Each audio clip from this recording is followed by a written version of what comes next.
إن الله ملائكته يصلون على النبي يا أيها الذين آمنوا صلوا عليه وسلموا تسليما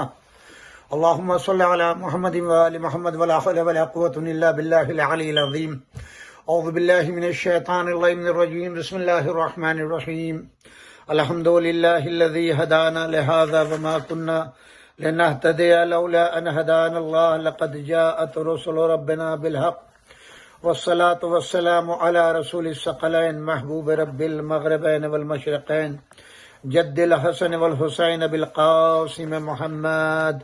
اللهم صل على محمد وآل محمد وطيبين الطاهرين المعصومين ولعنة الله على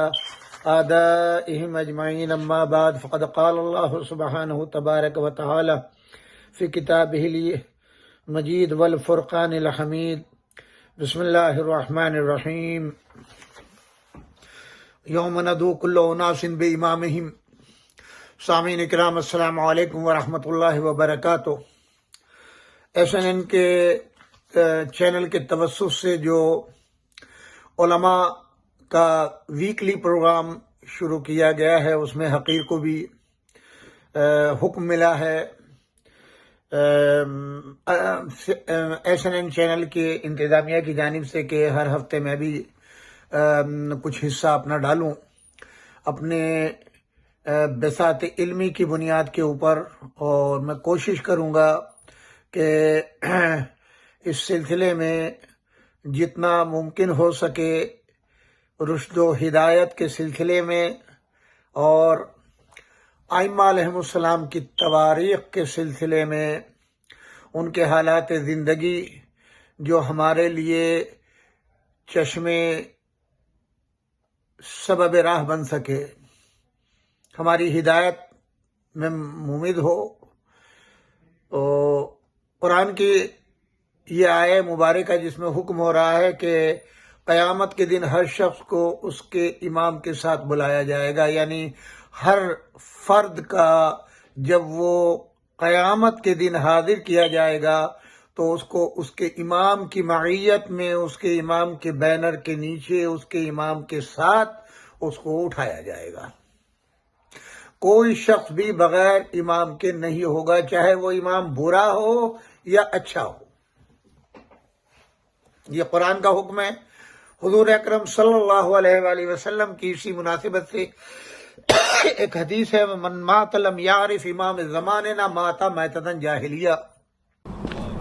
رسول اللہ صلی اللہ علیہ وآلہ وسلم نے فرمایا، اِنَّ لِقَتْلِ الْحُسَيْنِ حَرَارَةً فِي قُلُوبِ الْمُؤْمِنِينَ لَا تَبْرُدُوا أَبَدًا۔ بے شک قتل امام حسین مومنین کے قلب کی ایک ایسی حرارت ہے جسے کبھی کوئی ٹھنڈا نہیں کر سکتا، اور اس حدیث کی بہترین دلیل 40 امام حسین ہے۔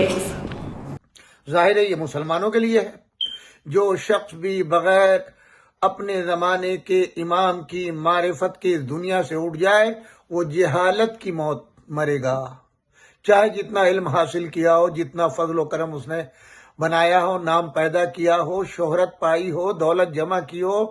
مگر اگر وہ اپنے امام زمانہ کی معرفت نہیں رکھتا تو جہالت کی موت مرے گا۔ تو ہمارے لیے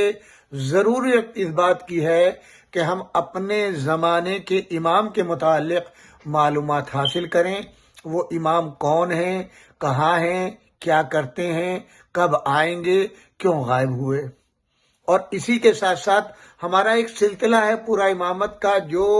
وفات پیغمبر اکرم صلی اللہ علیہ وآلہ وسلم سے سلسلہ امامت شروع ہوا اور ظہور امامت تک جاری رہے گا۔ ایک اور حدیث ہے حضور اکرم صلی اللہ علیہ وآلہ وسلم کی، اولنا محمد اوسطنا محمد آخر کلنا محمد۔ ہمارا اول بھی محمد ہے، آخر بھی محمد ہے، اوسط بھی محمد ہے، ہمارے کل کے کل محمد ہے۔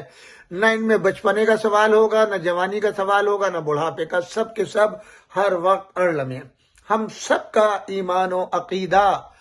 امامت کے تعلق سے یہ ہے کہ وہ صاحبان عصمت ہے۔ علم اللہ کے یہاں سے لے کر کے آتے ہیں، طہارت اللہ کے یہاں سے لے کر کے آتے ہیں، اور دنیا کا کوئی علم نہیں ہے جو ان کو نہ دیا گیا ہو۔ تمام ائمہ جن میں پہلے امام مولا کائنات امیر المومنین علی ابن ابی طالب علیہ الصلوۃ والسلام ہیں، اور آخری امام حضرت حجت علیہ الصلوۃ والسلام ہیں۔ اب ان کے ادوار کو آپ دیکھتے چلے جائیں، بچپنے کے لحاظ سے، جوانی کے لحاظ سے، بڑھاپے کے لحاظ سے، زمانے امامت کے لحاظ سے، اس سے قبل اور اس کے بعد، آپ کو سب کے سب ہم پلہ ملیں گے، سب میں برابر ایک ماشا بھی، ایک بال بھی فرق نہیں ملے گا۔ سب کو پروردگار عالم نے عصمت عطا کی ہے، علم لدنی عطا کیا ہے۔ فضل و کمال کوئی دنیا کا ایسا نہیں ہو جو ان میں نہ ہو، اور دنیا کی کوئی برائی ایسی نہیں جس کا گزر بھی ان کے قریب سے ہوا ہو۔ یہ ہمارا ایمان و عقیدہ ہے۔